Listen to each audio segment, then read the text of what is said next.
Alright, this is your final video, which will be on the building blocks of life, or the term we'll use is macromolecules. So, first thing, this is organic chemistry. It has to do with everything we've been doing, but especially these building blocks of life. So how is it different when compared to general chemistry? Basically, organic chemistry is the study of carbon. So if you see down here, we have a carbon molecule where carbon's in the middle and it's attached to hydrogen, 4 bonds. So there's an H on every side of hydrogen. So what makes it so special? Well, carbon compounds can be 3 major shapes. You can have your straight chain, which are just your carbon molecules and they're bonded to each other.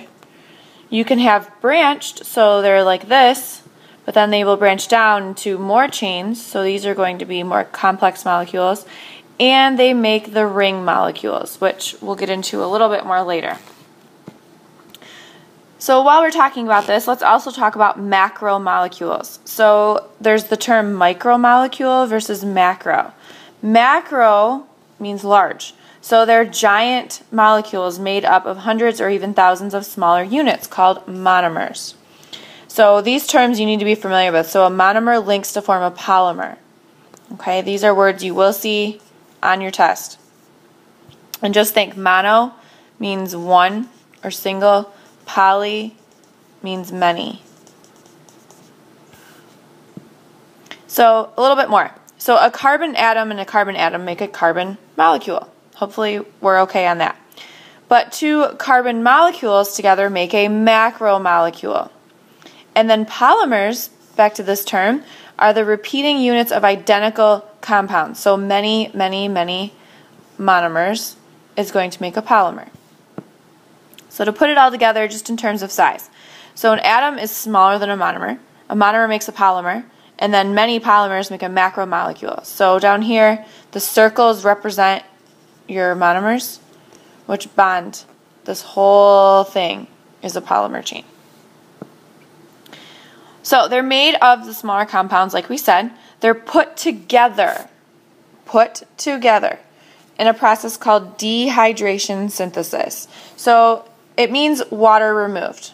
So think about it. When you're dehydrated, you need water.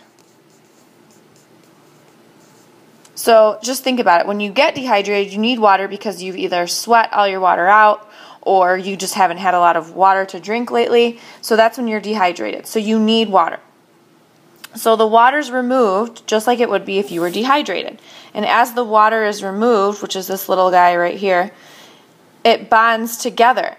So every time a monomer and a monomer bond together, you have a water molecule that's released. Okay? So dehydration synthesis means water is removed.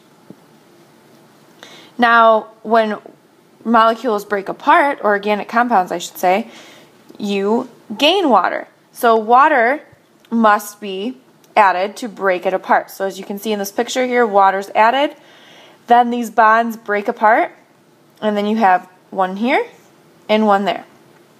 This is called hydrolysis. So hydro, you're hydrated. It means you have water. So this is when you add water. So dehydration synthesis removes water, hydrolysis adds water. This is very important that you don't mix these up. So now on to the 4 types of macromolecules. So there's 4 total, and they're all based on carbon. So everything has carbon in it, and it's all based on the molecule carbon. So why is carbon? Why is it so special? So it has 4 valence electrons, which we won't get into in this class, but you will in chemistry, and it forms 4 very stable covalent bonds with other atoms. And if you remember, covalent means sharing electrons. Let's abbreviate. So, and it can form a backbone. And what that means is it's just carbon bonds to carbon, bonds to carbon, bonds to carbon. This is your backbone. That's a carbon backbone right there. So the first one that we're going to talk about is carbohydrates, or carbs, as I'm sure you know of them. They're made of carbon and hydrogen, and then oxygen. So carbon always has hydrogen bonded to it, but it can also bond to oxygen.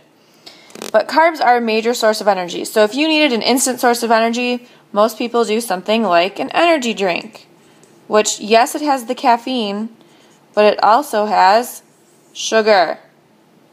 And then there's two types, though, of carbohydrates. You have sugars and starches. So starches like your potatoes over here. So let's break it down. Two types of sugars, monosaccharide, disaccharide. Mono means one, di means two, okay? And things like glucose, lactose, fructose, terms that you hear because they're in your food. Starches, on the other hand, are polysaccharides, and we talked about this term already, but poly means many. So sugars are either mono or di.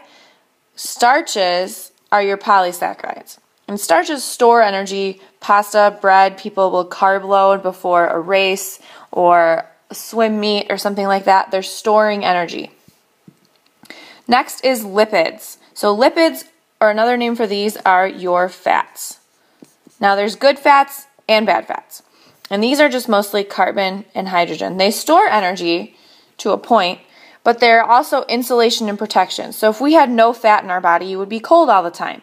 Or you have fat around your major organs to keep them safe. Now, some people have too much insulation or protection, but you are supposed to have fat from a healthy standpoint. And it's not soluble. Soluble means it dissolves in water. So that means it doesn't dissolve in water because it's not soluble. So there's two types. You have saturated and unsaturated. Saturated has the maximum number of hydrogen bonds. So right here, our saturated fat up here, all a straight chain, no bends in it, nothing like that. And it's a solid at room temperature. So something like lard or some of your other fats that aren't that good for you. Unsaturated has at least one double bond. So if you look here, there's a double bond, there's a double bond, double bond. These all form the chain to bend. So if you notice it bends, it's not straight like this one up here. So unsaturated is going to be a bent chain. And it has, like I said, at least one. And this is liquid at room temperature. So things like your vegetable oil.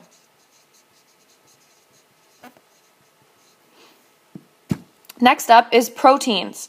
So I'm sure you've all heard of proteins, but this also has the carbon, hydrogen, oxygen that carbs have, but it also has nitrogen. So there's 20 groups total called amino acids, and this is something we'll get into when we get into our DNA and RNA unit. We'll talk about these, but amino acids are linked to DNA because when DNA is translated, it forms amino acid chains. But anyway, there's a large variety of size and shape, but if the shape changes, it's a new protein. So when you start here with a raw egg, this is a different protein than the cooked egg. So the cooked egg has a different protein. And this is what's found in muscles and your cell membrane. So proteins are very important for our body.